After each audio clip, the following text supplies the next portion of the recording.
fastest way to build credit from scratch in the UK? Okay, so that's all dependent on personal circumstances, I'll say. But let's just say you have good credit and you want to build it up. First thing I would do is look at, apps like Credit Karma, Clear Score, make sure, your credit is good on there, but also look at stuff like your build factors and what needs improving on those apps. And it'll normally show stuff like your electoral roll, if you have any missed payments, if you have any high utilization. So these are things I would look at. So the number one thing I would always recommend anyone that's starting off is make sure you're on the electoral roll. It's a quick fix, easy win, gets you some extra bonus points.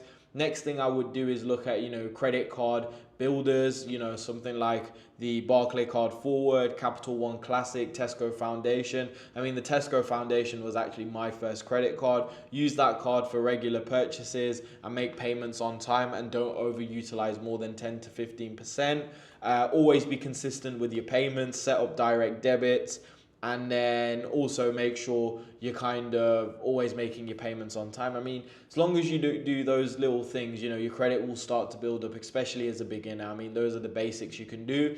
And if you really want, you can throw in a lockbox in there. But what I would say with lockbox is be very careful, because sometimes people set up a lockbox, forget to make a payment to the lockbox, and instead of doing good for their credit profile, they'll end up with a missed payment from lockbox. So be very careful with that. But other than that, you do those simple steps and your credit will start to build up as a beginner very quickly.